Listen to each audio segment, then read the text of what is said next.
Recording has started. Welcome, everyone.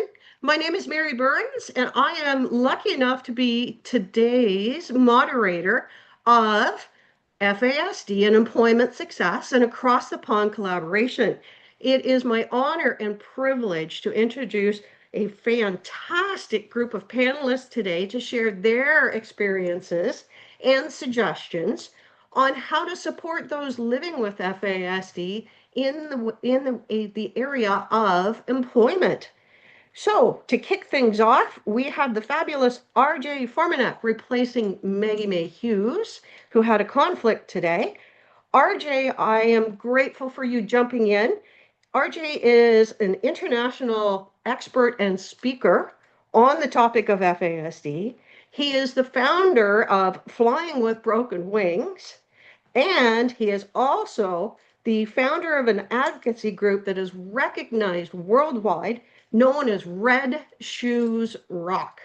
RJ will share his experiences as an employee and also later on in the discussion as an employer.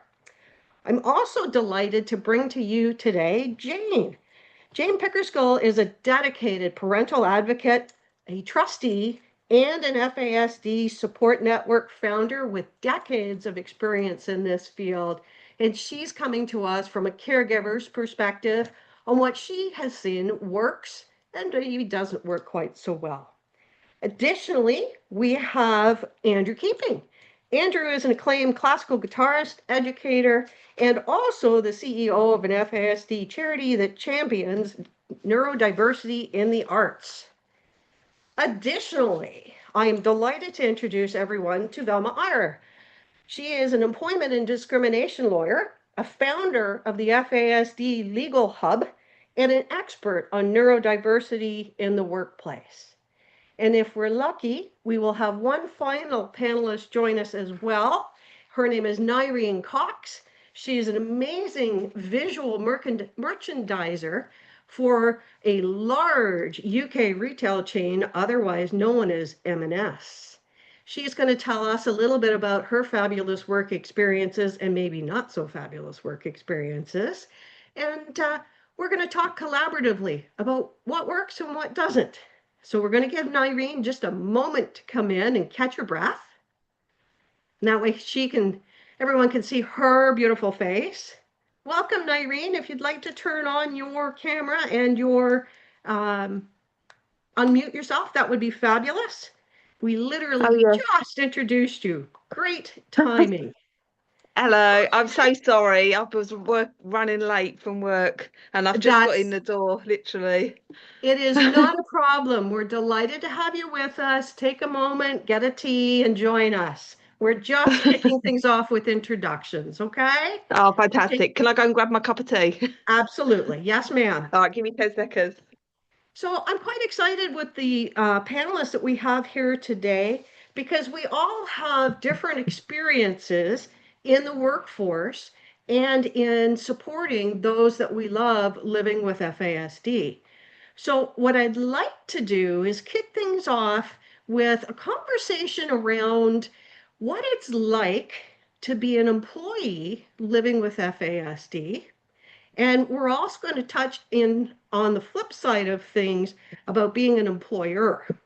So RJ, I'm going to put you on the spot and ask you the question, what are some of the good experiences that you have had as an employee living with FASD? Give us the good stuff first. I guess starting a new job is always difficult because there's a whole learning procession that you have to go through. And I found places that sort of gave me one or two people to mentor me over the first couple of weeks. And then, and I would explain this to people, I have a really interesting way of learning things. You can show me, you can tell me, but when I go do it, I'm going to do it wrong the first time. Yes. And that's how I learned to do it right. So I would tell them, whatever you tell me to do, I'm going to make mistakes and I'm going to get it wrong. And so having this communication, I didn't have a diagnosis. There was no such thing at the time. But yes, I knew that my communication style often was off-putting to other people. So I tried to be as open as I could to what I needed. And I learned very early that if I didn't self-advocate, I would be just sort of left to fall through the cracks. And before too long, I get that notice that we don't need you anymore. I hear you.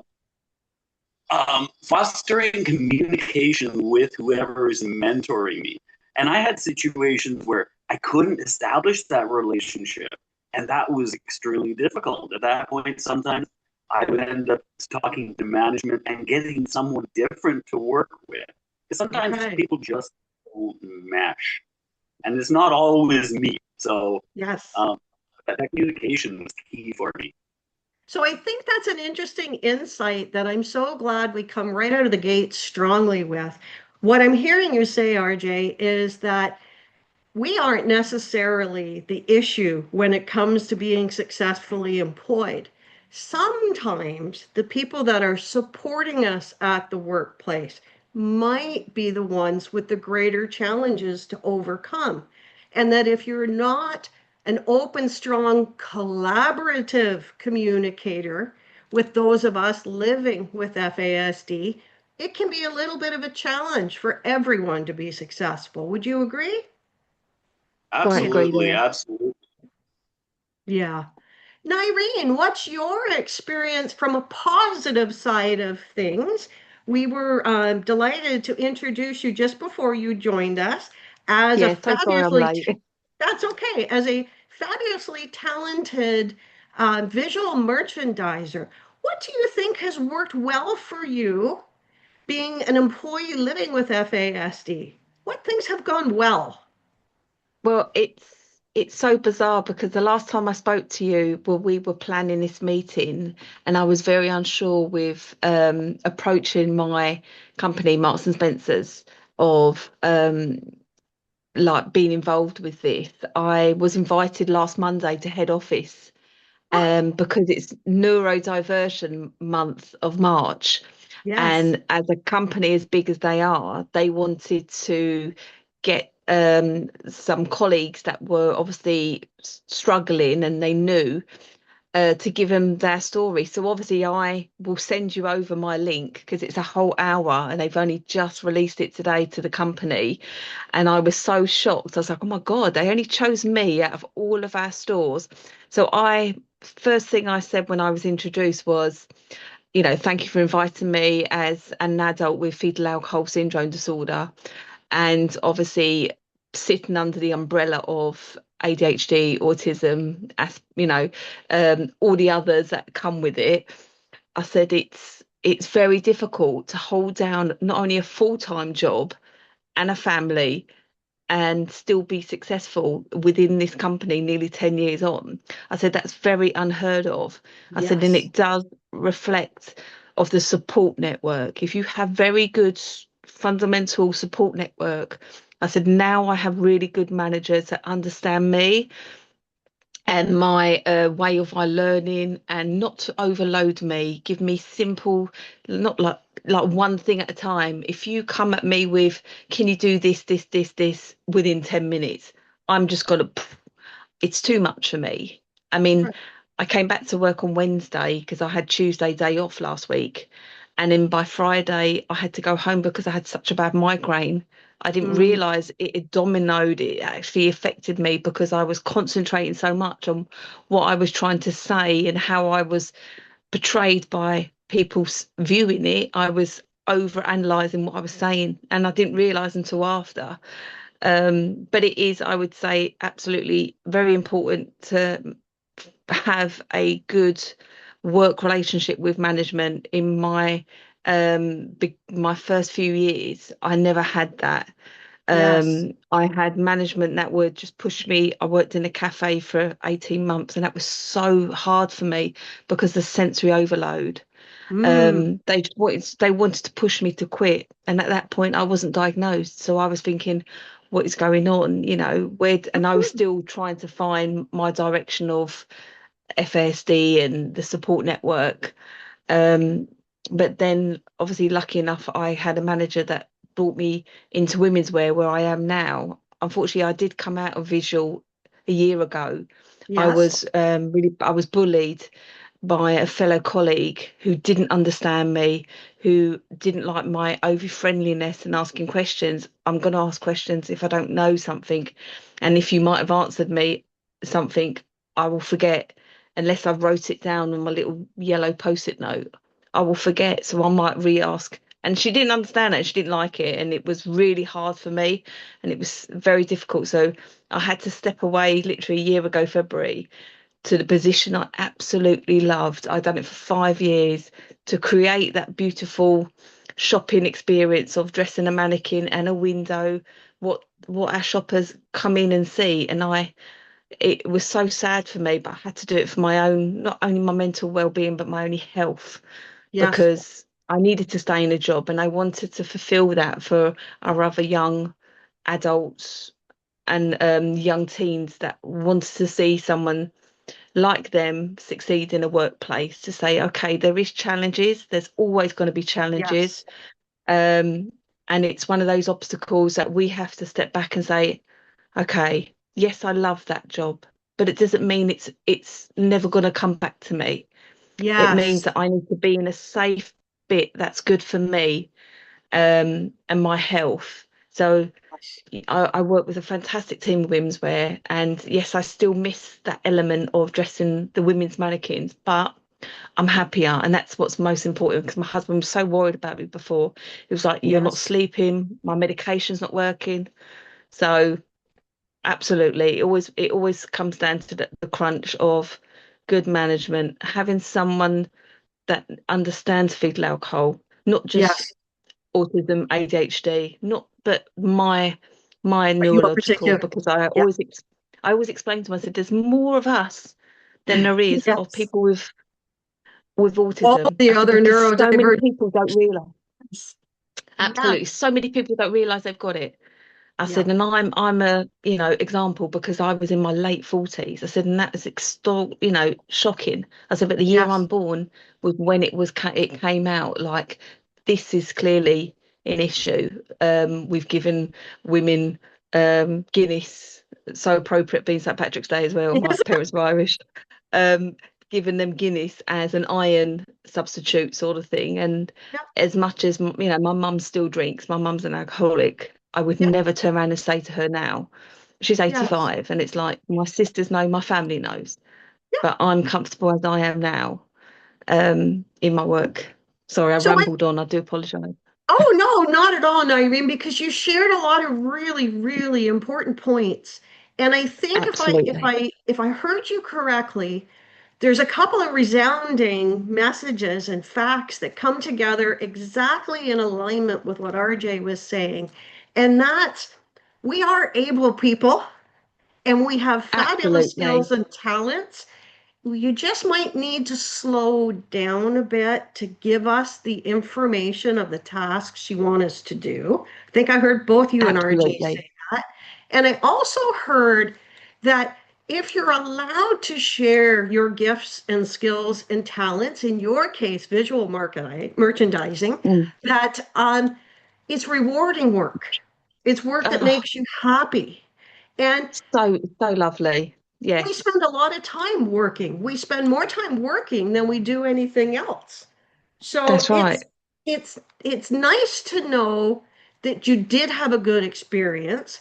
It disheartens me to hear that a peer, a colleague, was in a bullying state of mind.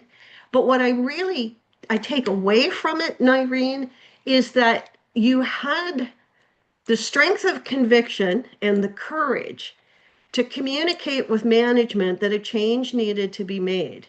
And I like the Yeah. fact that you spun it in a positive way and said, it doesn't mean I can't go back, Yeah, right? absolutely. I mean, don't get me wrong, it was horrendous being in that moment, because it dragged on Yes, for so long. We had numerous investigations, and I was so, I apologized for things that I actually had never done. yes, Um, she and it was irrelevant of what actually happened, as in she thought I'd done, but it was like, this is my kind nature. I would never no, insinuate anything, and it made me feel so horrible. I got to the point, the anxiety kicked in so bad, I never slept. I ripped all Oh my no. fingers, and that's my big thing. And it was Yes. awful. And for me to come home and I'd be in floods of tears, it got very close to my husband saying, just quit. This is Just not quit. right. This is not you. And I was like, no, I'll just speak with my store manager. And that's when he said, if you're happy with it. And I've gone, my inner me is no, I'm not. But I Yes. have to because I still want to work. I still want to prove that I can work and I Absolutely. enjoy what I'm doing. And You know, I love my customers, and to me, still working is a big stepping stone for other adults and young teens with my same condition. It's like you can do it. sure. You're gonna get rocky. You're always gonna get rocky moments, and it Absolutely. is gonna have, effects on your sleep. But you can do it, and it's Yes. it's not a case of no, give up. It So it's unfortunately one of those learning curve for you, should I say? I think that is a learning curve, not just for those of us who might have a neurological disability. It's also a learning curve for anyone in a new Mm, role or in a new career. I think communication is what I'm hearing is the key to success. And communication is an easy accommodation if everyone is aware and in agreement. Wouldn't you say? absolutely.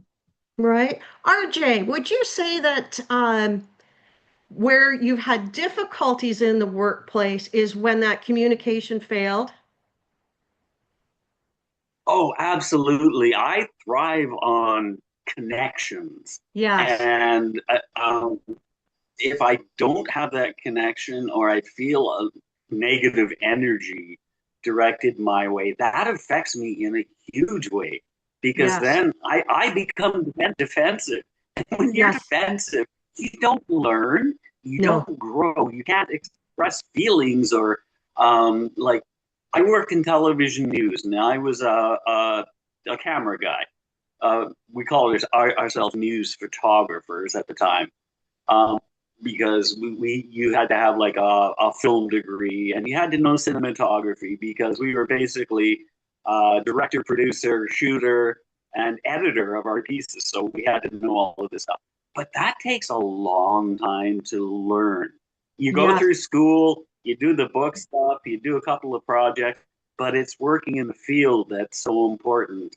And I was lucky that I got into early a station that was family owned.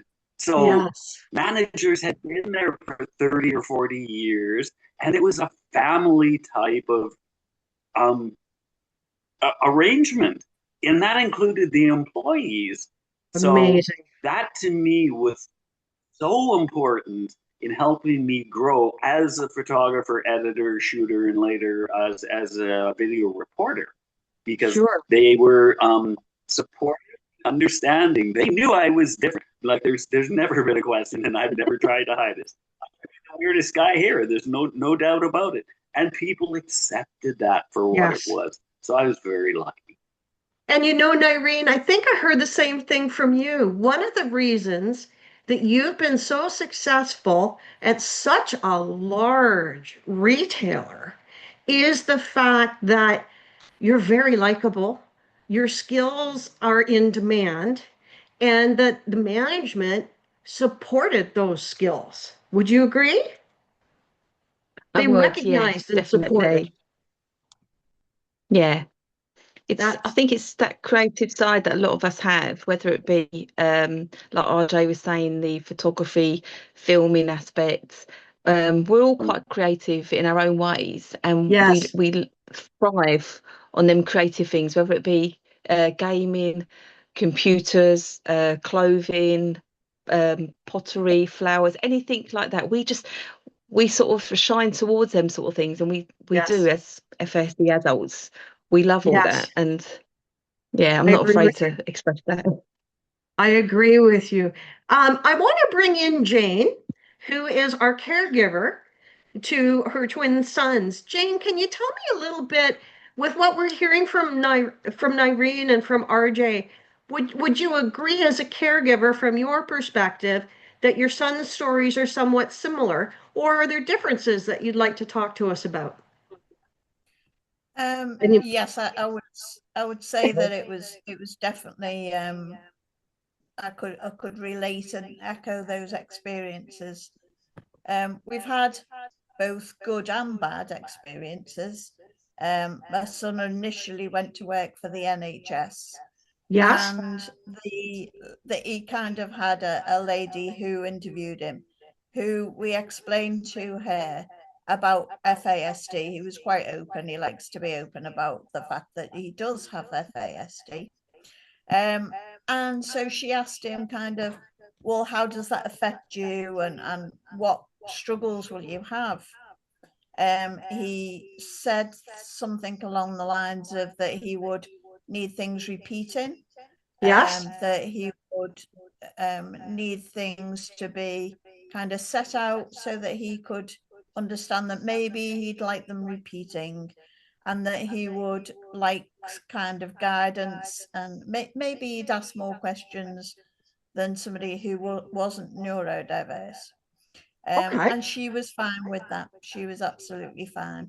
And he went into the workplace. He was then, unfortunately, similar to Nyrene, he was bullied by somebody who had been there for a long time.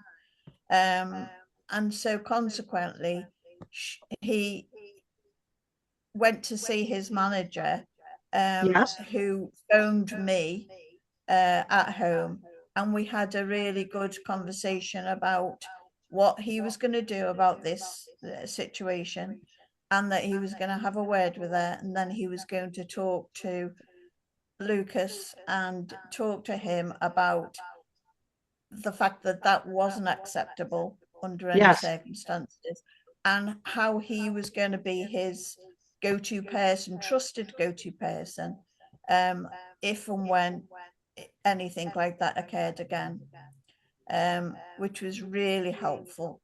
From then on in, if there was any little issues, Oh, sorry. Can you unmute, Jane?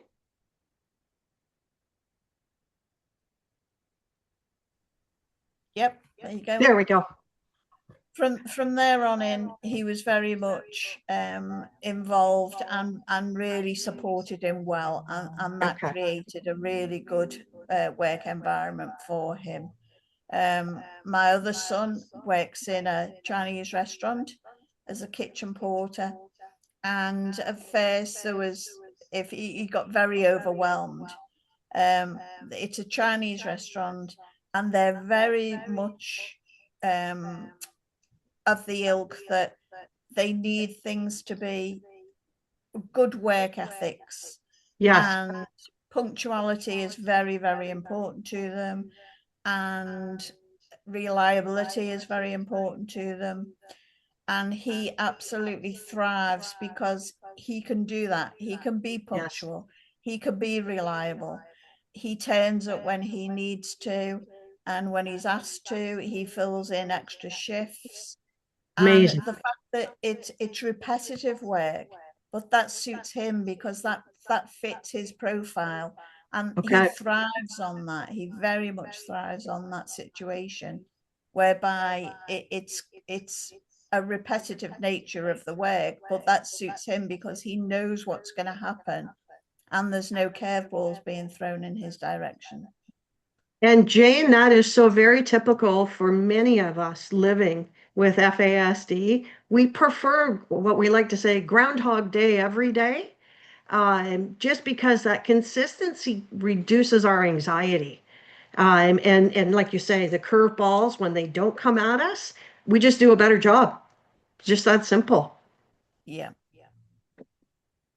So what would you say, Jane? And again, I think I'm hearing a common theme amongst both our folks who are employees and our caregivers who are supporting employees. It's communication and consistency and pacing ourselves. Would you agree? Very much so.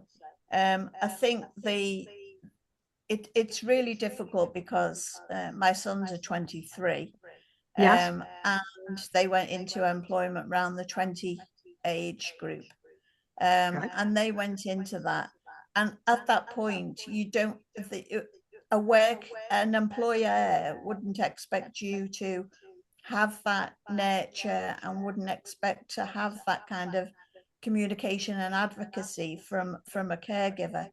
Yes. However, when you do, and when they accept that and they're able to do that and know that you can be a point of call for their employee, that's really, really helpful. It's the kind of the empathy comes in there, the understanding and the knowledge about FASD grows from that. Yes. I think that's a really important topic to bring up, Jane, and I'm so glad that you did because, you know, as a neurological disability, globally, FASD is over-indexed. Let's just call it like it is. And yet there's such an incredible lack of awareness within the general population about it. And I think what I've heard all three of you so far say on our panel is that it's okay to share that our brains work a little differently and that you haven't been, except for a bit of bullying, which I think is horrific, you've been able to overcome any resilience or resistance that might have been there on the part of hiring managers or coworkers by simple accommodations. We're not asking for structural changes to be made. I haven't heard anyone say that, it's been a horrific experience every time I've tried to get a job, I've been turned away. I haven't heard that. I also haven't heard that, without, you weren't afraid to advocate for yourselves or for your loved ones in Jane's case, and that for the most part, people are receptive. And I want to kind of take that topic and move to the employer side of things and ask Andrew and ask RJ. Can you tell us a little bit, Andrew, about your own experience managing individuals on the FASD spectrum? What do you think have been the winning moments? And where do you think there's been opportunities for improvement? Well, I would say, as an employer, one of the most important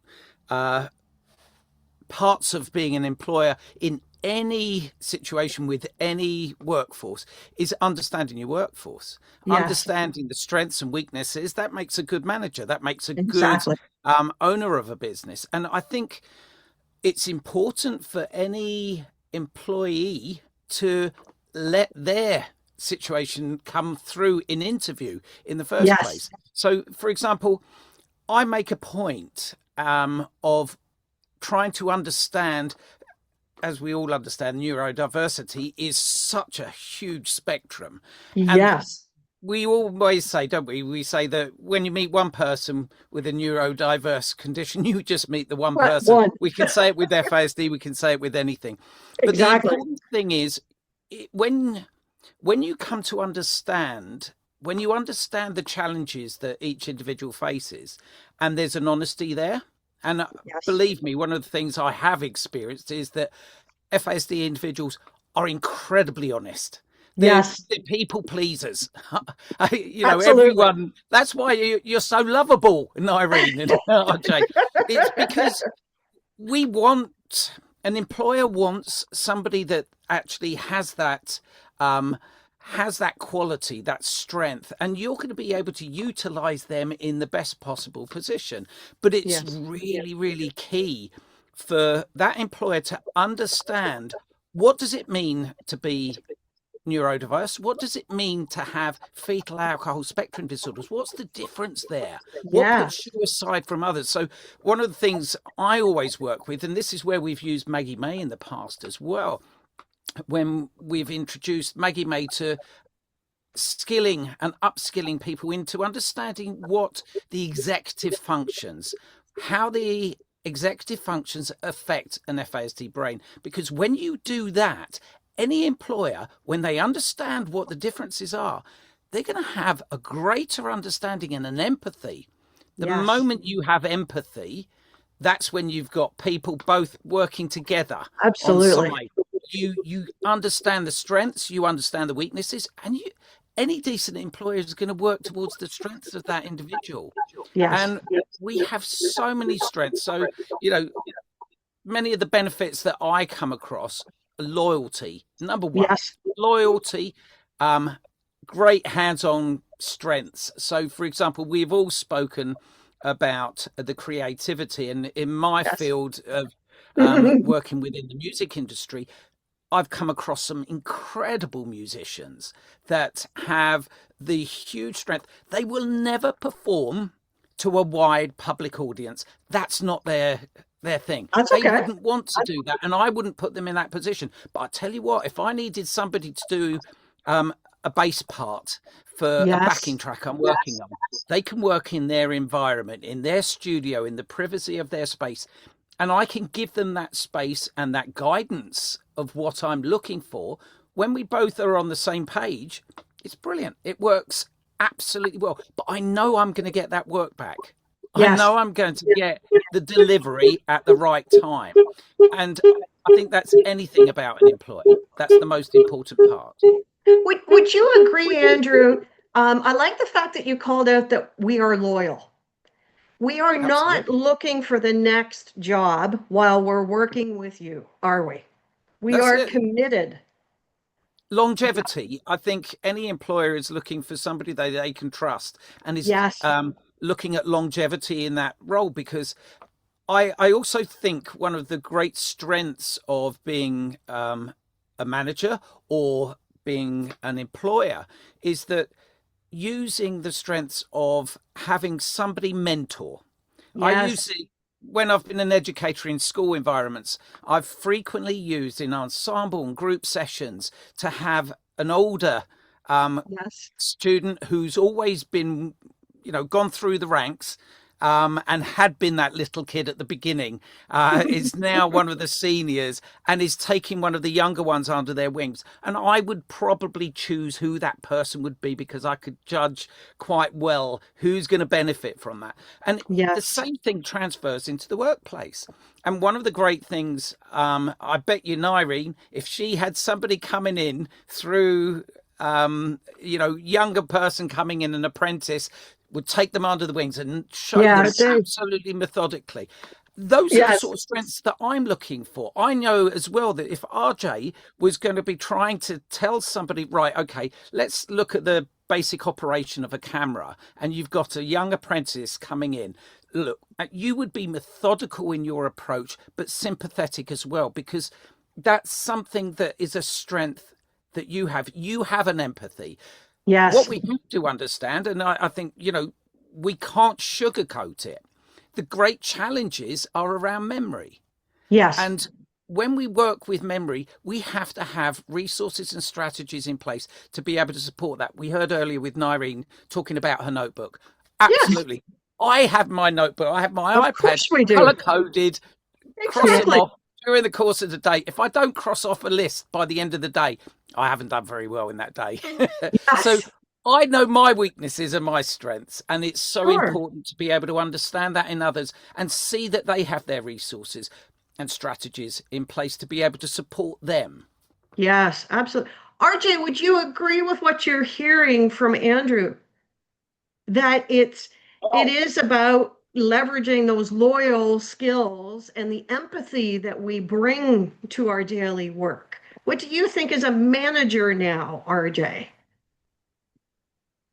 Well, again, we're still talking about this family-run company. Yes. So it was sort of almost like a real growing thing for me.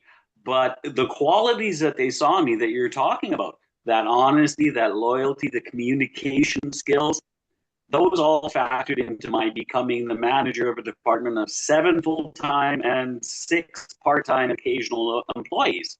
Wow. So all of a sudden, I'm, in charge of these people, and I had to figure out at a basic level what would work for me. Yes. So much like Andrew was talking about with memory issues, one of the earliest things I did was I implemented and had everyone get together, and we together wrote a shooter's guide, which would tell you what to do, like what we expected you to do on each shoot, step by step. We need, this much footage for a 2-minute piece. We need interviews with reverse shots. We need an opening shot, and we would describe all of that and put it down on paper. And then we did that with our editing, because we also did the editing, and we put down like a formula, so people had something to refer to. And then the supervision was, I don't want to say overbearing or anything like that, but it was constant.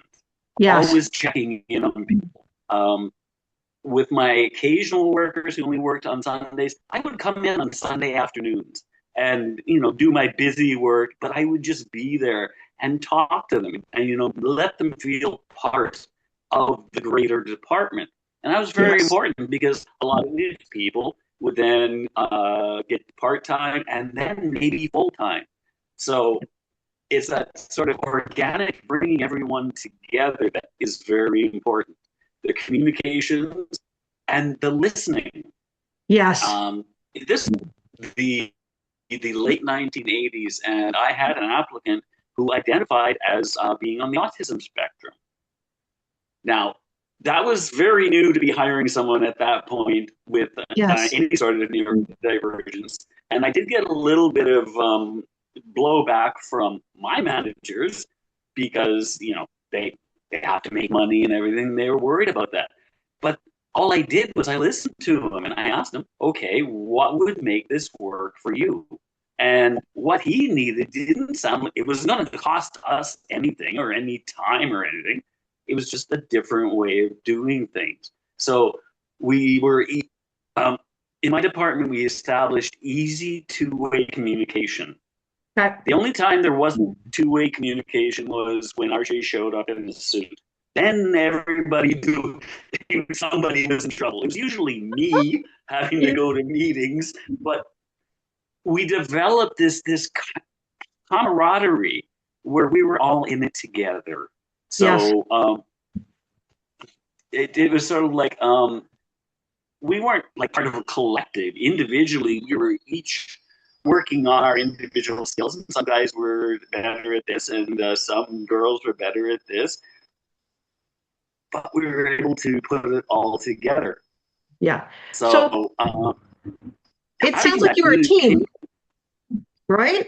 Yeah. The team building was very important for me as a manager, because occasionally you run into an employee who didn't buy in or anything like that. And that does become more difficult, not just for me as a manager, but for the people working with this person. Yes. So I agree.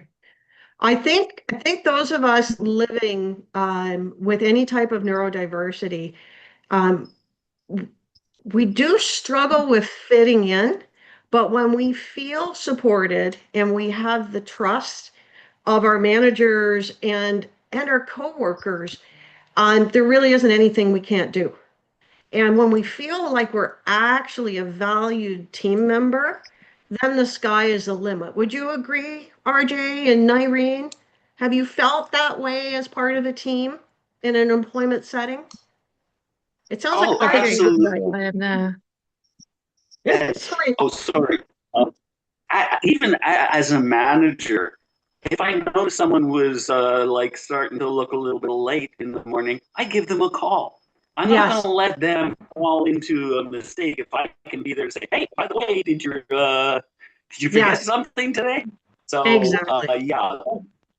was definitely part of that. Nyrene, would you say that that's a big part of the culture at Marks and Spencer at M&S? Is that teamwork and the collaboration and the family feeling of working together? Yeah, I definitely would say. I think there's about 30 team members, all different ages, in our on my floor. Like I said, I've been there August. It'll be 10 years now, so that's a big one for me. And I've learned so many skills there. And like I was saying, I have a notebook. I write everything down because my memory is absolutely pants. So I can't even remember passwords, let alone things that are important on a computer, do you know? And I don't know if that's just an FASD or an age thing, but Yes. I'll write everything down because, like I say to my managers when we had the meeting at head office, if I need to do something, I need to give 150%. Because if for me as an adult with this condition, if it's something I can't do, I'd have to be the best of it, because I will always think at the back of my mind, that's a reason they want to let me go. And it's sad to think in a way, because it's like me overdoing it all the time ends up giving me constant migraines, and that's my only health issue, that I end up coming off work every couple of days, like a couple of days, like a few times Because a year. You've overdone it. You've overdone it in order to feel like you are a valued part of the team. Yeah. Is that kind of how you're feeling? Yeah. So you fit in.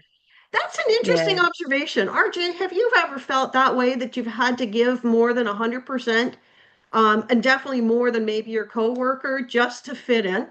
That's an interesting observation. Yeah, a lot of times it seems things are a lot easier for, say, a neurotypical person, even if it's just getting along.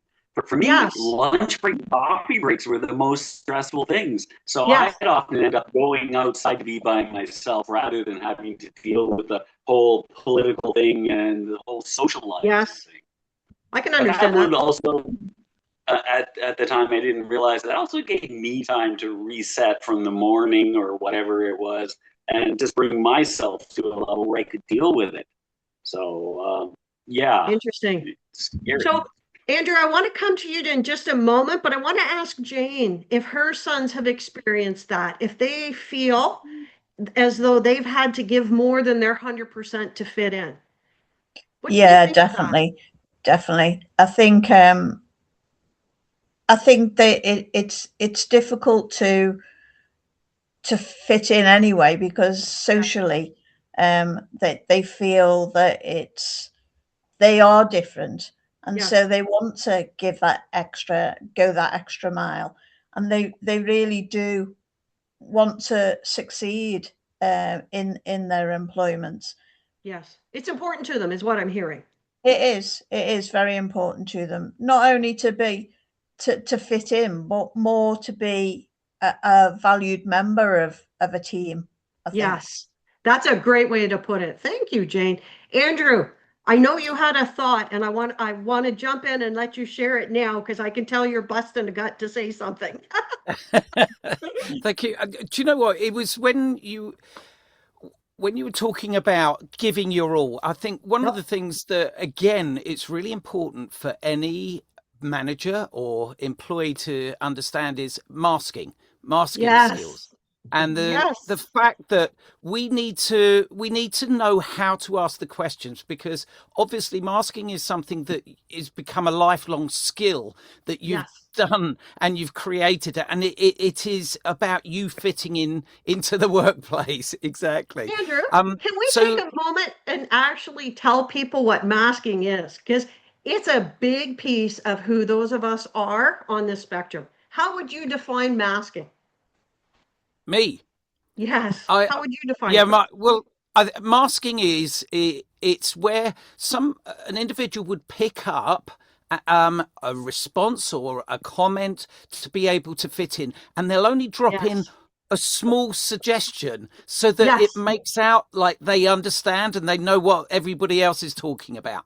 But as an employer, what I would be doing, not to embarrass them, but separately to make sure that they do understand what has been said, I'll ask the question in another way, or a deeper dive into that to see if they understand the bigger picture behind what has been said. Because frequently, as I said earlier, people pleasers, it's about understanding that masking, because if you don't understand it, this is not questioning you. No, this isn't about, it's about understanding better, having that empathy, as I said earlier.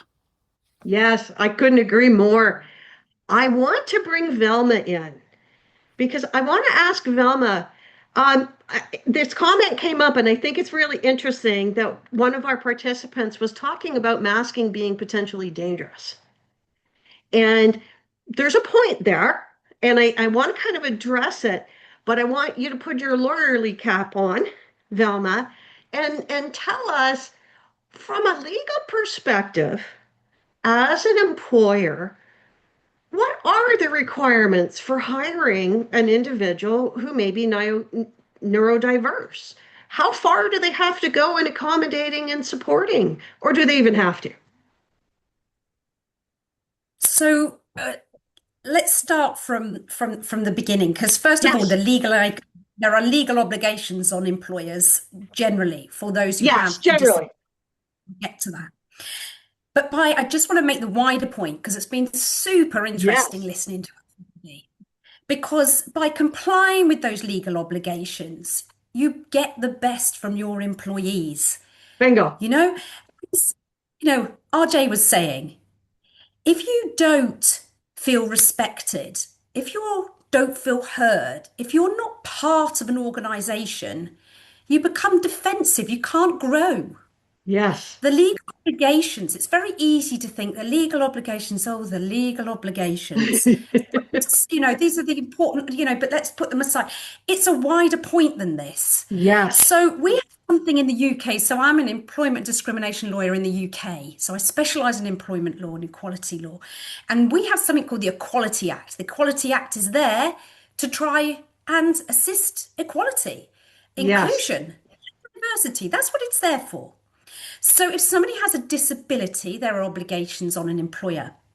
Now, a disability under the Equality Act is basically, I'll just give you the legal definition, but I won't go on about it. Just briefly, it's an impairment that has a substantial and long-term adverse effect on the individual's ability to carry out day-to-day activities.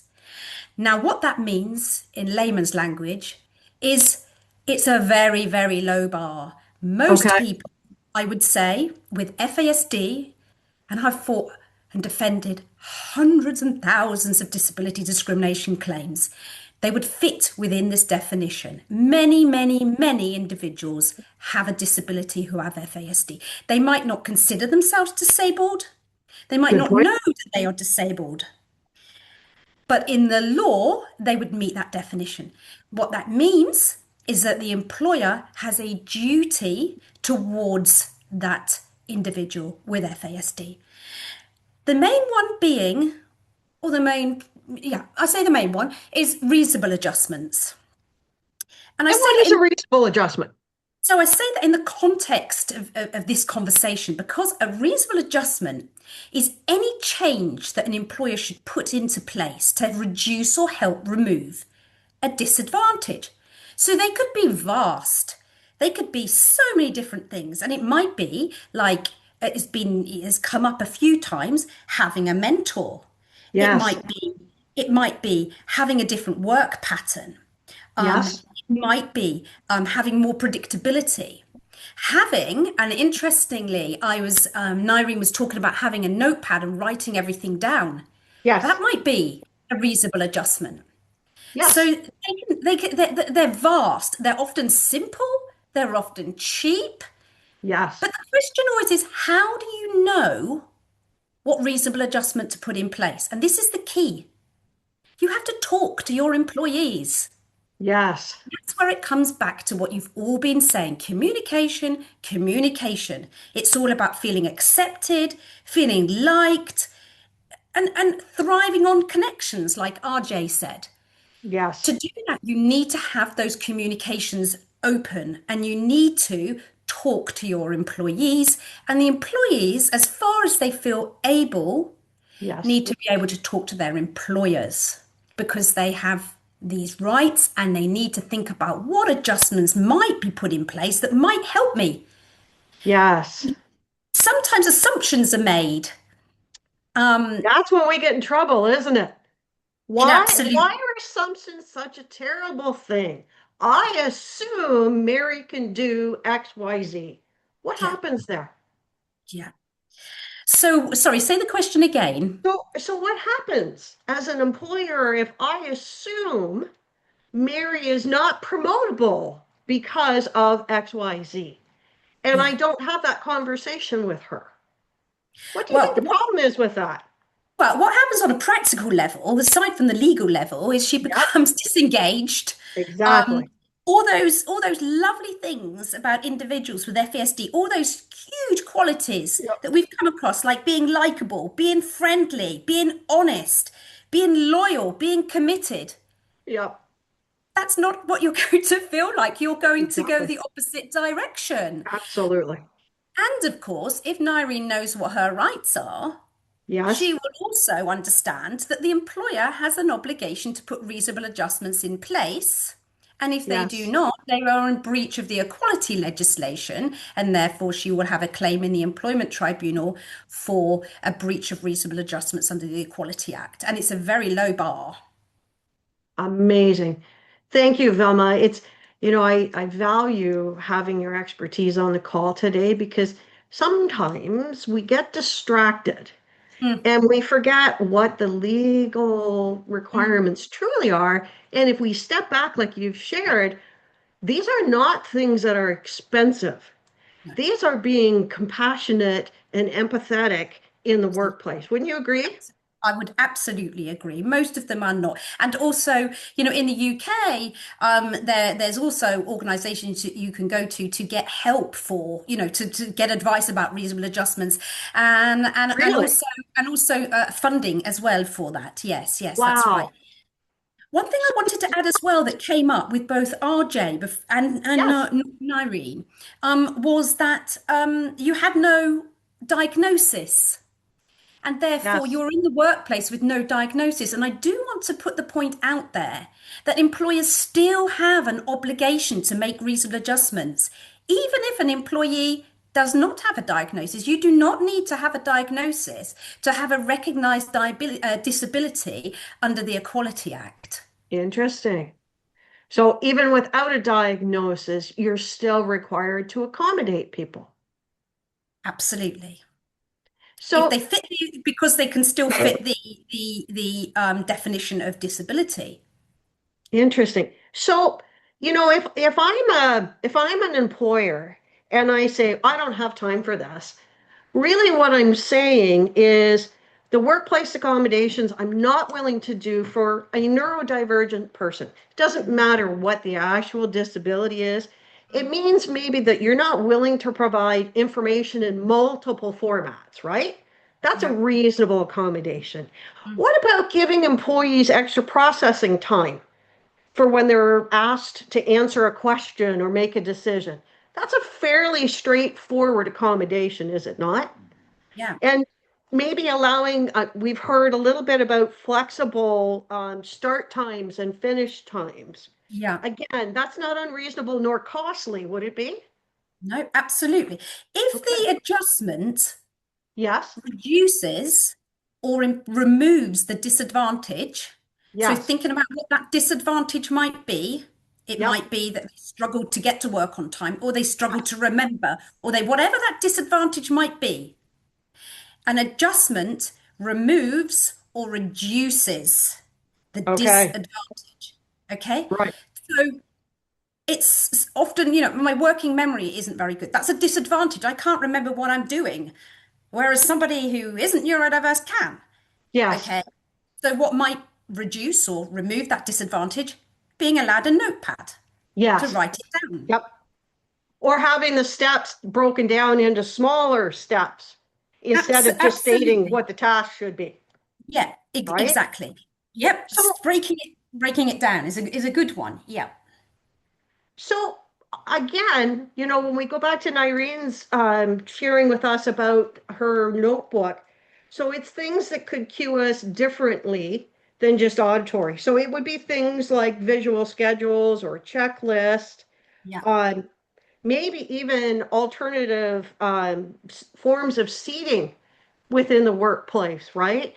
Maybe Yeah. some of us need that do not disturb focus area Yeah. to be able to do a good job. I'm curious, Nyrene and RJ and Jane, um, what have your experiences been with getting those types of accommodations? Has it been easy, first of all, and comfortable in asking your employers for them when you felt that they were needed? And were the responses fairly positive? So that's for Nyrene and RJ. And Jane, please share what your boys have experienced too. Maybe we'll start with Nyrene. Okay. I've over the years I've had quite a few adjustments that I've asked in the beginning, before my diagnosis, because obviously I'm dyslexic as Yes. well. So I've always struggled with reading black and white paper. Okay. And I've got like a little bum bag that I have around my waist with Yes. obviously part of my uniform. So my small little pocket, I have a huge big wad of, I'm always ready with yellowy notepads. What do you call them? Post-it notes. That's it. That's my Yes. little notebook. And I Okay. use like the coloured pens that's got like 3 different colours at the top. Yes. Get them from I back love in the those day, like pens. so I have a professional colour one, black, red, white, black, red, green, blue, in case Okay. someone needs to sign something. And I have my funky colour ones, which I write everything down. So if someone says, "No, you got a pen," I'm like, "Yeah, how many would you need? Is it a professional one or normal?" So, Okay. but they're like, for me, that's my reasonable adjustment. Now, when I was diagnosed, in the beginning, obviously I am still, I'm wording it like I'm not anymore. um, I asked for buff or cream paper and the company couldn't get it. And I Okay. said, that's fine. I said, if you can't, then bear in mind, I will have to write everything with a funky colour pen. I said, so if Yes. there's any logistic sort of paperwork, it's not going to be on blue.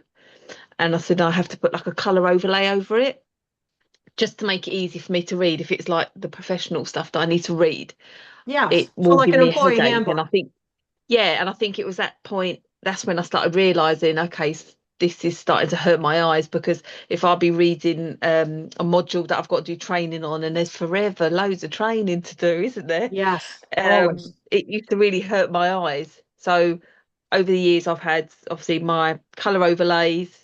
I still have my pens.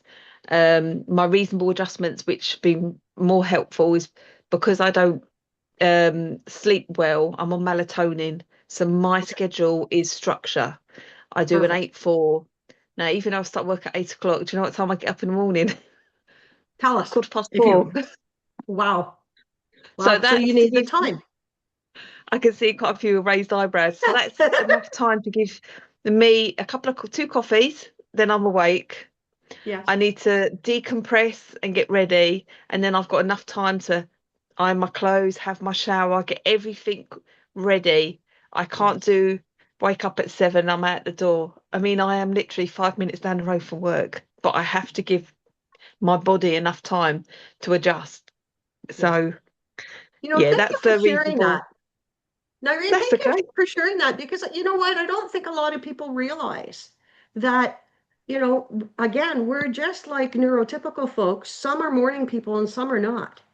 Some of us Yeah, take a little while longer to get up and get going.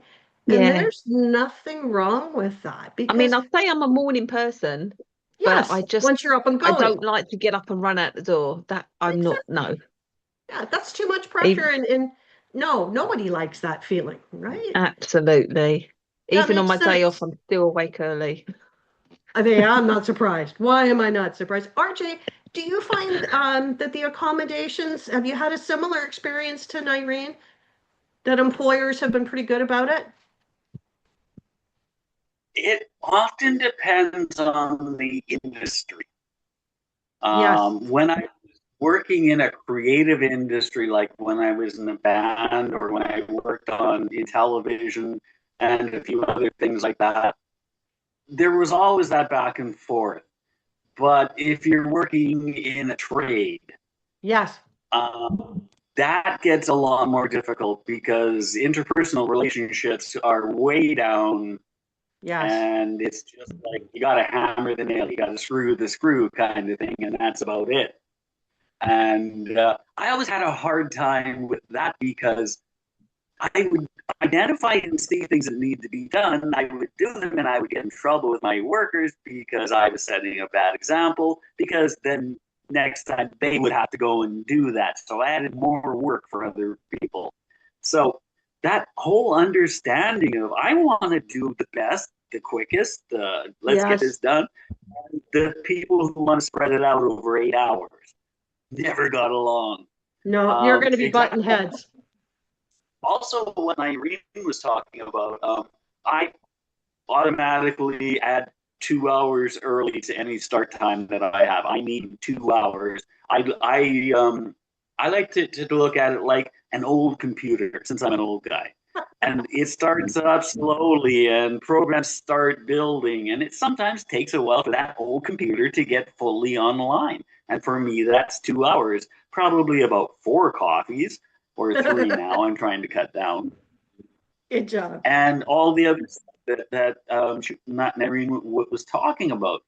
And towards that end, shift work was incredibly important for me, because if I could work 10 to 7 or 2 to 10 or even 4 to 12 or overnights, which I spent years doing when I was a truck driver, that I sort of like, I tell people that my soul, my body, I think, is in Hawaii. I live in a totally different time zone than my circadian rhythm puts me at.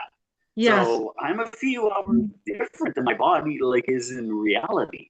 And understanding that and knowing that I'm not the guy you want on the 7 a.m. shift. No, don't put me on the 5:30 a.m. shift, because I'm not going to work my best. I'm not going to be my friend list. It's not possible. So that accommodation, once I had managers that understood, and they saw for themselves the difference between, say, early morning RJ and evening RJ, in reflected in how I was able to both work and communicate with people, because I'm a very poor communicator. Like, I work in words and I talk a lot, but interpersonal communication for me is difficult. It's hard to ask for help. It's a challenge. This goes back to the masking. Why do we mask? For a lot of us, it's a protective thing. Yes. It's so we don't have to show that vulnerability. And this often goes back to childhood, growing up. Every time you show a vulnerability, you get kicked. And so we just want to fit in, right? And that's a double-edged sword, because it can go too far. I've met people who have tried to make the masking part their personality rather than using it as a tool. So being able to recognize when to mask and when not to is something that's very important for me. Yes. Being honest with myself and honest with the people around me. And sometimes it makes me feel vulnerable. I don't know why I couldn't say it. Sometimes it makes me feel vulnerable. But in the end, that's often a way to reach out to other people too. If they can see humanity in me, because I often come across as very cold. Like I said, my communications personally can be cold. But it's like reaching a hand out and seeing the humanity in another person. So absolutely. I'm not afraid of that. It's a lot of it's dependent on where you're working, the job you're in, the type of people that you're with. Exactly. It's about a good fit and the people we work with. I couldn't agree more. Jane, what about your sons? Do you feel that most employers and coworkers have been pretty open to allowing accommodations so that they can give their best work and put their best foot forward in the employment? So. My son's very impulsivity that neurodiverse people have, but he's very can very easily slip into his phone. So while he's on the job. So we came up with a strategy between myself and him and his employer. And she always said that all of her employees have to put their phone in a locker as they start their shift and collect it on the way out.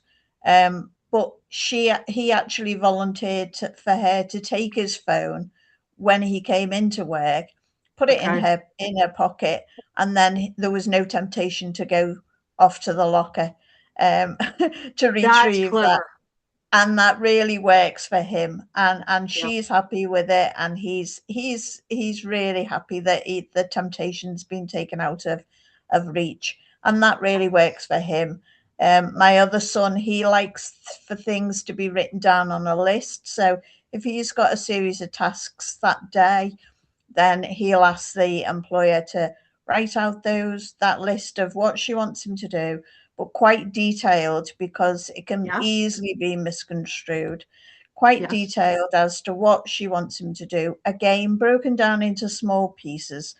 And also then he doesn't have to keep asking, and his memory issues don't become a problem. And therefore he doesn't feel different, and he does feel it's very easy for him to slip a piece of paper out of his pocket, take a quick glance at it. What's next? Yeah, okay, that's what I need to do, and I'll move on to the next task. And that works so easily, and neither of those things are going to cost an employer any money at all. It's just the accommodation of and strategies to help them. That's brilliant. So, I think one of the things that I'm hearing for employment to be successful, really it's open communication both ways. It's actually easy to accommodate each individual on this spectrum in different ways. We've all heard of different accommodations. We're not hearing the same ones over and over. And that you're getting a better caliber worker, if I'm hearing correctly, because we are more loyal, we are more willing to please, we're more willing to redo it until we get it the way that you want it as an employer.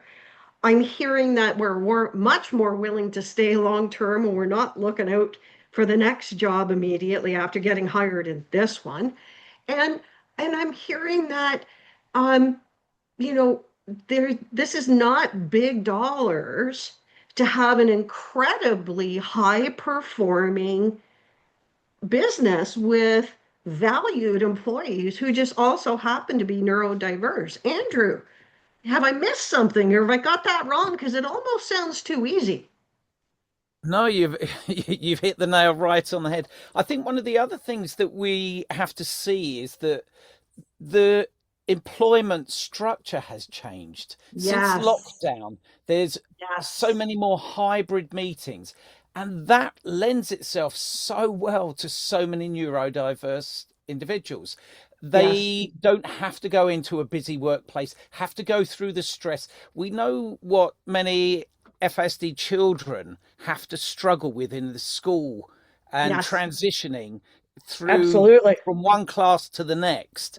So if you're in your office at home that you've set up in your safe space, and you're able to work 4 days a week in your house, maybe on a flexi timetable, because I work with quite a few FASD individuals where it's a completely flexible timetable. And the reason for that is because at times, as Nyrene said, if you're putting a lot of your energy into something, you can absolutely crash and burn. And it might be that you're going to have not the very best of somebody if you're forcing them to get up at 5 o'clock in the morning, as RJ said. Exactly. So having that flexible timetable really gives you the opportunity to have not just the empathy with them, but there's a trust. You're building up a trust, you're building up a loyalty. And we've already said one of the great qualities is loyalty. And once you've got that in the workplace, you're going to get better productivity. Absolutely, you are. Absolutely. Velma, are you echoing what Andrew's thoughts are? Do you have more that you'd like to add, maybe in your experiences with cases that you've managed? Why are employers maybe not initially open to this, but throughout the process learn that accessibility and inclusiveness is actually a bonus? Yeah, well, I think historically, I mean, it's the hot topic now in the employment terms. And I think it was very difficult in the past for employers to have an employee and know that the employee is slightly different, but not quite sure why, and how they approach that with the employee, and kind of, communicate without offending the employee or asking the wrong questions or using the wrong vocabulary. And so the easiest thing is to kind of back off and just kind of just hope Hope that for you the set best. the task and they, hope for the best, and they, do it. And when it all goes wrong, sort of, muddle on through. So I think that is often the case. Yes. However, it really is the hot topic now. And so employers are becoming much more aware of the advantages of having a diverse workforce. Yes. And there's lots of studies and lots of statistics out there about the advantages of that. And therefore, I think employers are more open-minded. Yes. However, if you're not neurodiverse, it's quite difficult to understand what that actually means and how that looks, especially Yes. because everybody is different. Just because you have one neurodiverse person in front of you is not the same as another. So, being confident to have those conversations as a manager and confident in us as an employee to engage in those conversations. But what I'm hearing overall is, Nyrene and RJ, they know, and Jane with her, her children, Yes. they know what adjustments are Or needed. helpful Yeah. and needed. Yeah, absolutely. Um, and so, yeah, getting that message across and working together. So I'm hearing collectively as a group, we're all saying, you know what, there's a large population of folks who are neurodiverse, who were ready, willing, and able to work and to do well in that work and to stay long term if some fairly simple, straightforward lines of communications are opened up to allow for the conversation around what those accommodations are. I would like to take, we're winding down. We've only got about 15 minutes left. So what I'd like to do, I'm going to ask each of our panelists if you could only share one more important thought yourself with the group that's on the call today about successful employment and those of us living with FASD, what would it be? And I'm going to can I put Nyrene on the spot first or RJ? And then I'll go through the rest of the crew. Nyrene, what's the one thing you'd really like employers? We're gonna hone in on employers. What's the one thing you'd really like employers to know coming out of today's discussion? What do you think's important? The Um, number one thing for you that you want folks I to would know? say to be patient with us, because Oh, I if like that. they are patient with us, we will get there. Yes. You don't need to rush something. Like I always say, Rome's not built in a day. So Yes. it's about patience and being empathy. Is it empathetic? Empathetic. Yes. Yes. So obviously, just treating us with kindness and that, because we are very loyal, we are very lovable. That might be a bad thing sometimes, but we will Yes. give 150 million% to anything we will do if the employer gives us a chance. Like I remember going in for my interview and I'm said, yes, I am a little bit quirky, I'm a little bit different, but if you give me a job, I will do it with the best of my ability, if not more, because I want this, that's it. Beautifully said, So, Nyrene. And that's not a thank that's you. it. That is beautifully said. Yeah. RJ, good luck following Nyrene. But what's the one thing you'd like folks to know today? I've actually gone back over this a few times. The communication is key. Yes. First, for the employers, talk to people. Don't just question them and things like that. Have coffee with your employees occasionally, or just hang out during break time and develop that. That sort of because that's how you can often identify another person's needs is through just conversation. Ask about their family or whatever the case may be. Now, as a person living with FASD, I have to be open to those experiences and willing to take them when they come up, because work is, it's designed around somebody else's time schedule, and I'm trying to fit in. So being cognizant of all that, but the communication, like, there have been times when I had to put work down and go to my manager. I can't do this. I'm sorry. I've struggled with this. And, if I didn't say anything, my manager wouldn't know that I was struggling and might think that I was sloughing off or not my best job. So it was, again, communication, two-way street. Absolutely. Thank you, RJ. I think you've nailed it. Communication is key. Jane, as a caregiver, tell us your thoughts. Be willing to listen, be willing to learn about the individual, be willing to understand, and find strategies that can work for both the employee and the employer. Yes. So it's a win-win. Yep. Absolutely. Certainly. Yeah. And that's a really good shout out too, Jane. Andrew, your turn to be put on the spot. Well, we're running out, aren't we? We're not. There are so many. There are so many. I think, for me, one of the most important things for any employer is to understand what the diagnosis is. Does it mean? How does that look? How's it going to impact on your work? Nyrene was saying earlier, so much training, so much learning, so much. Yeah. Yes, there is, but actually employers need to be doing this as well. Understand what different neurodiversities there are and what the differences are between them. Go and do your training as well. Thank you very much. Yeah. That's what I would suggest.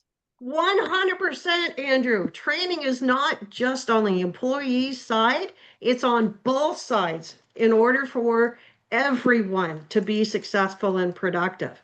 Velma, definitely last, but definitely not least, tell me your thoughts. What do you want people to come away with today that we haven't shared already?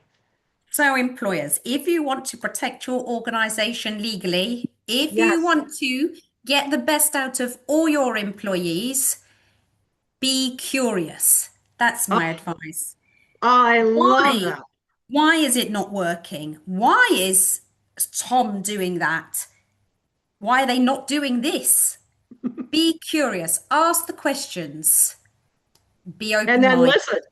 And then listen. Yeah, absolutely. That's quite important.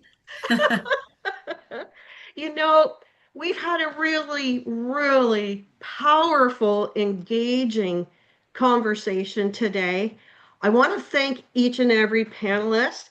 What I'd like to do now is I've noticed we've got the lovely Cindy helping us with folks coming and going from the call and kind of monitoring the chat. I'd really like to take the last 10 minutes and open up the conversation. Folks, if you wish to put your video screen on, you're welcome to. If you'd like to raise your hand and ask a question of our panelists, let's go for it. Let's hear what folks want to know that maybe we didn't bring up today. What are people thinking? Were there any nuggets today that came across to you that you went, oh, I can do that? Cindy, do we have some questions that we can kind of start from the top of the chat and go down? We haven't got any questions in the chat at the moment. There's a couple of good comments made. A lady called Tammy made a really good comment about masking. Yes. About the fact that masking, that individuals with FASD try so hard, because we've said they're people pleasers, that they mask their abilities and then people expect them to match that ability all the time, which they can't always do, and that leads to burnout. Or as I said to my son's teacher, he tries really hard, so every day for him is like being at a work interview. He's putting on his best face. and nobody can keep that going every day. A lady called Betho has raised her hand. I think she'd like to. Yes, please. Hi, Hi, Beth. really enjoyed the panel. Amazing insights. My question is, for a person with FASD or a neurodiverse diagnosis of any sort, at what point do they share with their employer that they have this diagnosis? I'm thinking of kids looking for jobs today, and do they say it on their application? Do they wait until they're hired? At what point will someone, I mean, it seems likely someone could hold it against them and may filter their resume before they even get in the door and have the chance to talk with the interviewer or the manager. Thank you. That's a great question, Beth. Thank you. I'm really glad you brought that up. So I'm going to run through the panel on this one because we might have difference of opinions, but I'm curious to hear what everyone thinks. Nyrene, when would you disclose that you had a neurodiverse condition? Would you share what it was, or would you keep it to yourself? What would you do? What have you done that you're comfortable sharing with us? Okay, well, I know legally, Velma, I don't think you have to give this out. But when I got employed and I was comfortable in my interview, so the only thing I disclosed at that point, 2016, was that I was dyslexic. Yes. So to any big company that might be thinking she's not that great at reading or spelling, that's not too bad. Yes. But when I got diagnosed, I think it was 2022, I think, I had a huge 62 double-paged diagnostic letter that I gave to my manager. So that's when the occupational health report was done. And it was the occupational health report that in a way covered me, protected me. And then that's when the reasonable adjustments were put in place. So if it was me now going for a job interview, would I disclose it? Maybe not. Yes. Depending on the company. If I was going for a job in M&S where I am now, I likely would. Yes. Because it would open up a conversation for a neurodiverse. And that's what I'd want to introduce to it. But as a young person going into a workplace for the first time, me personally, I might wouldn't, because it's a red flag to a company if they're not educated, if they don't know about any neurodiversions, or they've never hired anyone. Yes, it's difficult, and it's not on their fault because they don't know. But it's a case of when they get to know you, when they hire you, when they want to see what your strengths and weaknesses are. And that's what you need to bring to the table. You need to bring what your strengths are. And your strengths are, like we've all been saying, we're loyal. We are capable. We will do good training, as much as it will drive us mad. Yeah. But with small, reasonable steps put in place, we can do better than, Peter and whoever else. But it doesn't mean that we're incapable, and it's that point of putting across.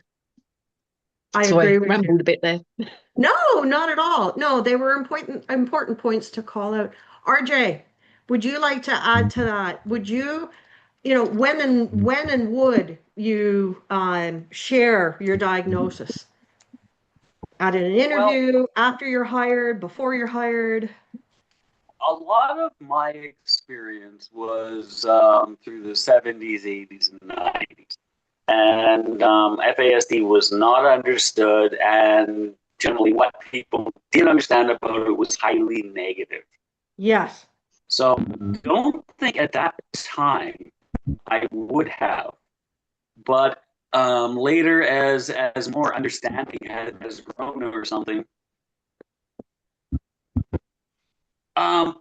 generally the hiring process involves like a 3-month period where you're being judged before you're officially hired full-time. Yes, your probationary period. Yeah, and I think I would allude a little bit to it initially. Yes. And then try and spend those 3 months proving my skills. And Yes. then before actually being hired, I think I'd like to divulge the information in some way. So again, so the company can't come back on me later Yes. and say, well, you did this and you didn't You tell hid this us. from us. Yes. Yeah, That makes sense. So that's sort of where I would fall. But that's all depends on where society has finally gotten to. Yes. For many years, I wouldn't have said it because Yep. there were so many negative connotations that were, as we know now, basically untrue. Absolutely. But they were still real. Sure. Jane, what about your sons? I think that they didn't really kind of understand that it might make a difference. Okay. So they were really open and really honest from the get-go. And it hasn't really caused a problem. They did ask the question, so what does that mean? Yes. What does that mean in terms of what additional things you'll need? And they just said kind of break things down, clear, concise, maybe repeat any instructions. And all of the employers that they've had have all been really good about it, I think. Awesome. So I think what I'm hearing from those with lived experience, and I'm putting Jane there because she's definitely living it with us, is that maybe in the years past, it's not something that we openly would have shared. However, as awareness is increasing across the globe as it pertains to neurodiversity, you know, we don't have to disclose it during an interview or when we get hired, but we can choose when we feel safe enough to share it. And it might be simply, I don't know that I would say what my diagnosis was necessarily. I think I might indicate that I am neurodiverse and leave it there. I might, if I had enough trust, say that I have an organic brain injury. But I don't know that one needs to go any further. I think it's a personal decision. Andrew, do you have thoughts on that? And Velma, before we move to the next two questions? Absolutely. I would say one of my wife and I, we've been foster carers for over 2 decades now. Yes. And one of our close friends had a foster son who desperately wanted to become a plumber. But he had to get maths and English at GCSE level or a basic level.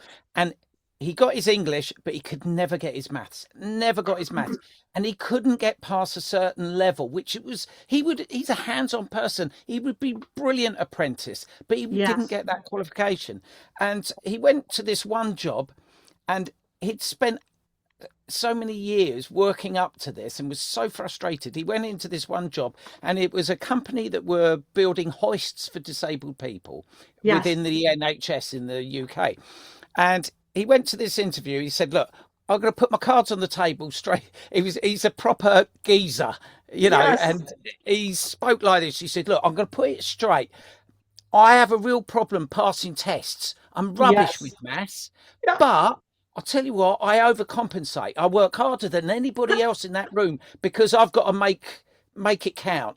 He said, and I will be there, I will learn, and I'm a hard learner, fast learner, and I will stick by it. And they gave him the job. He's still in that workplace. And I love that story because he took it upon himself at the age of 17, 18 to make that decision in that place. And it goes to show anybody, if you have enough strength in your own conviction and belief in yourself and your strengths, you can go out there and sell yourself in any environment. You don't have to talk about your challenges and your strengths straight away. Talk about your positives. Oh, I love that, Andrew. Good luck, Velma. What's your thoughts? Well, from a legal perspective, there's protection in recruitment. So you don't have to be an employee. So before you're an employee, if you're discriminated against in the recruitment process and you're not taken on because they think, oh, I'm not taking you on because, you know, you're neurodiverse, there is protection. However, saying that, you know, in the real world, it is quite difficult to litigate that, and to, it's not usually a route you want to go down. And the reality is that, unfortunately, it might put off an employer. So there is a delicate balance there, I suppose. What I will say, though, is in terms of reasonable adjustments, it's very difficult for an employer to put in place reasonable adjustments when you're not open at all about the difficulties and challenges that you're having. And so what you don't want to do is set yourself up to fail by not having any of those adjustments put in place, because you're just trying your very best and you're masking all day to try and overcome. So there might well be a point where you need to be open and honest. And I suppose, hearing from those with the lived experience, it's a good idea to think about when you feel safe as to what that timing is, and whether that's at the recruitment process or later. Yeah. That is a fabulous way to land that topic. Thank you, Velma. We have 2 more questions, and I want to give everyone the opportunity to respond. So, Jeff, what's your question, sir? Mary, I believe Tammy was before Jeff. Oh, I'm sorry. Forgive me, Tammy. You'll have to wait, Jeff. Tammy was before Jeff. Oh, thank you. I'm glad you caught that, Cindy. Tammy, your question. Just turn your mute off. We'd love to hear from you. We'll just give Tammy a second here. Maybe I can't even help her unmute. There we go. Yeah, thank you. I'm on my phone. And evidently technology is not my forte. That's okay. So I really appreciate this conversation so much, and I feel very validated by what was said today. I think, going back to the question that was asked, I think I'm a person with lived experience who also works within the behavioral health field with many individuals aging out of the system. And oftentimes the question of what do we disclose and what do we not disclose? And what I've learned to do is really look at framing, right? Knowing our strengths and areas of growth, because we can always grow and improve and change, and really leveraging how we learn in an interview process and working with that. So for instance, I'm not great with technology. Technology, when I was born, looks nothing like technology today, and my brain just takes a long time to process it. So in an interview process, I can say, I can do this really, really well. And when I come up against stumbling blocks, I'm going to be asking a lot of questions, and I will need someone to walk me through it a few times, or maybe 10 times. Because that's just how I learn. And I might take notes, and this is what I need. And so being very upfront without listing what my diagnosis is, or kind of what that, but the impact of it, and then how they can meet my needs. So it's not this question of having to explain what the diagnosis is, how I'm impacted, and all those things. It just becomes a natural, fluid process during the interview. And then coaching other individuals to do that well, so they feel comfortable. I think the other piece to this is, when I was launching a very long time ago into the workforce, is knowing what I could do and where I could never work. And so, for instance, my worst nightmare is working in fast food, because that's just too much sensory stuff, too much fast things coming at me at one time. And that would just cause me to have a meltdown. But if I'm in an office environment where I have 1 or 2 tasks that I know I can complete by the end of the day, then I'm going to be very successful. And so I think really those are the pieces that have helped me be successful, and I've seen help other people be successful. Tammy, I'm so, so glad you put your hand up. You are the success that we can be. Kudos. And I think your approach is spot on. I really, really do. We don't need to talk about our diagnoses. We just need to talk about what our accommodations are to make us the best employee we possibly can be. Thank you so much for sharing. That's really appreciated. Jeff, questions, my friend? Well, I'm not going to pose a question. I just want to let people know that we've chucked into the chat some links that people can follow, because this has been an incredible conversation, which I hope is just a start.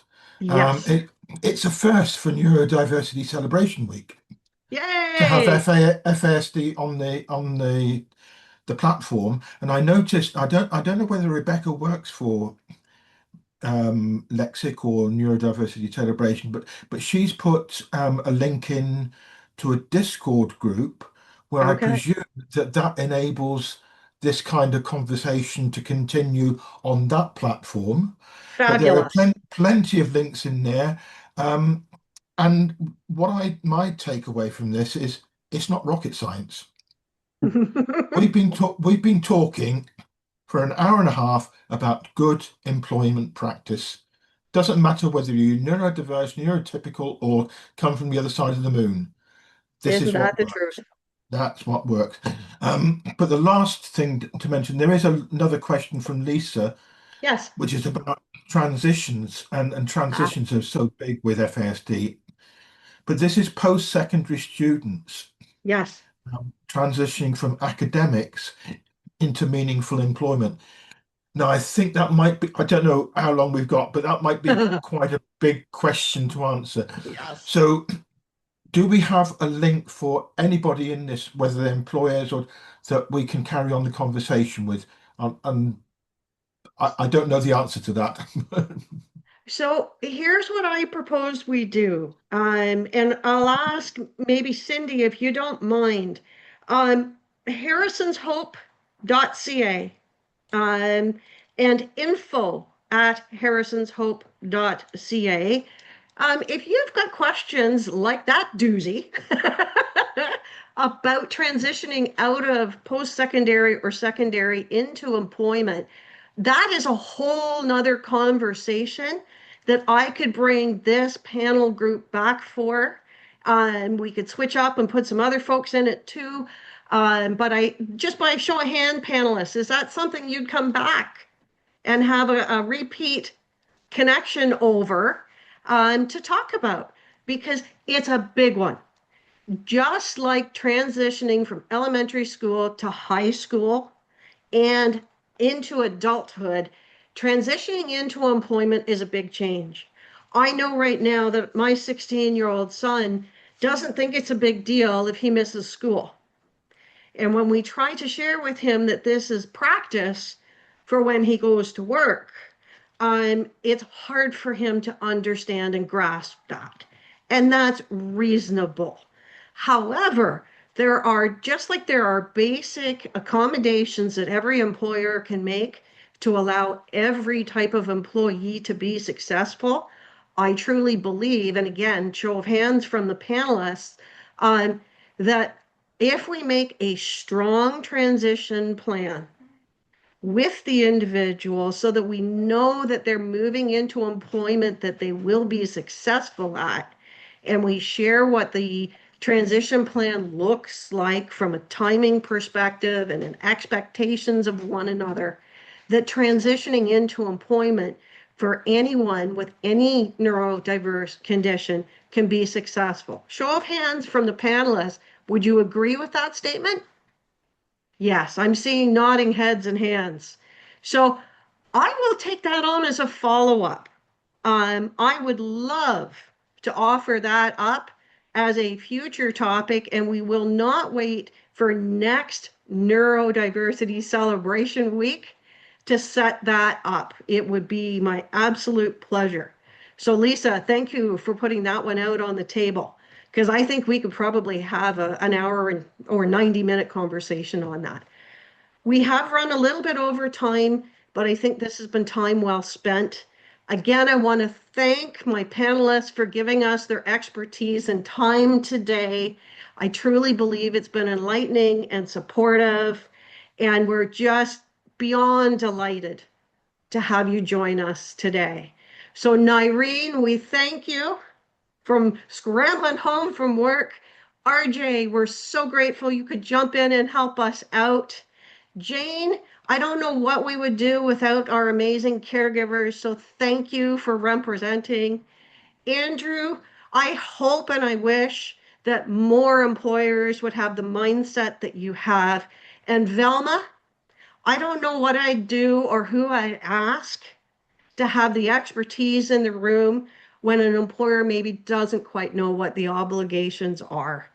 Thank you to each and every one of you today for joining us, and I look forward to having you all back. Okay? Thank you everyone that attended and took the time to join us. It's Mary from Harrison's Hope signing off. Thank you, everyone. Bye.